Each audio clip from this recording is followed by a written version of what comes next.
Alright, my fellow Stoics, I'm back again with another video. Of course, I missed a day again. You know me, man. But now, I'm not gonna say anything as to why. I'll just make videos only. Alright, I'm gonna be doing September 4th and 5th on the same day. That makes it one day, of course. Okay. September 4th. How can you know whether you've been tested?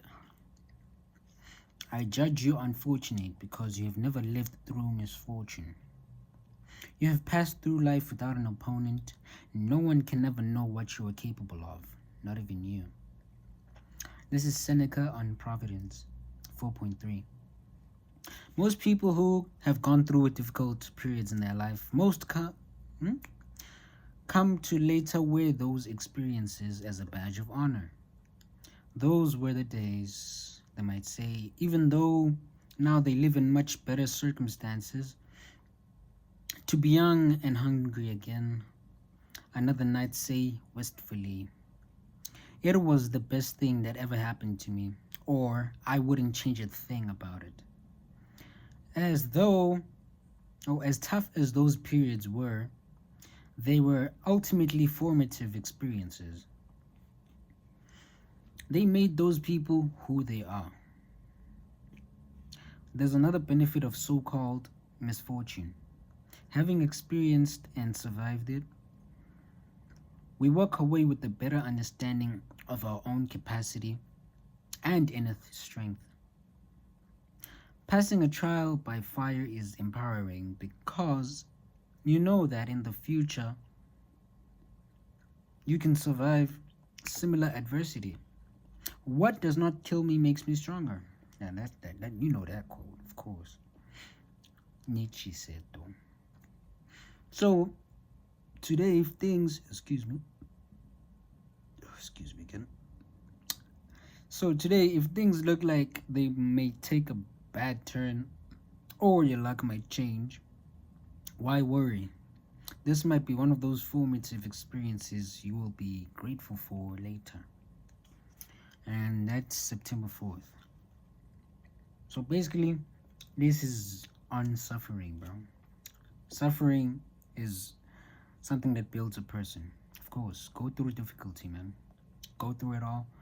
Just know that at the end of the day, you know you have an experience that partly somebody else didn't experience. But I'm gonna just say that since there's so many of us on Earth, bro, somebody has experienced something similar to yours. Of course, dog. Of course, someone did. And to find out you're experiencing that thing at the same time right now, and you don't even know that, right? Just have that mindset that you're not alone. Remember, there's always somebody either with worse shit going on or similar shit to yours, and that's gonna make you love your current struggle because it could have been worse actually. But now, yes, it's bad to an extent, but now it doesn't make it special because somebody might be experiencing the same thing at the same time as you are, you know? But yeah, that's September 4th. We're doing 5th now. Focus on what is yours alone. Oh wait, should I make 2 separate videos in one day? Nah, it's cooked. I cannot start over. Okay. Focus on what's yours alone. This is September 5th. Remember then, if you deem what is by nature slavish to be free, and what is not your own to be yours, you will be shackled and miserable, blaming both gods and other people. But if you deem as your own only what is yours, and what belongs to others is as truly not yours, then no one will ever be able to correct or stop you. You will find no one to blame or accuse. You will do nothing against your will. You will have no enemy. No one will harm you because no harm can affect you. This is Epictetus when he wrote his Enchiridion. This is 1.3. Yeah. After Captain James Stockdale was shot down over Vietnam, He endured 7.5 years in various prison camps. He was subjected to brutal torture, but always struggled to resist. Once, then, his captors intended to force him to appear in a propaganda video. He then, he purposely and severely injured himself to make that impossible. When Stockdale's plane was hit, he told himself that he was entering the world of Epictetus, which is the world of suffering. Epictetus suffered before he became a ruler or an emperor, because he was like put in prison, suffering and all that. He was a slave. Yeah, if I remembered properly. Yeah, practically that's what he meant. He didn't mean that he was attending a philosophy seminar. He knew what he was to face when he crash landed. He knew it. It would. He knew that. Oh, he knew it wouldn't be easy to survive.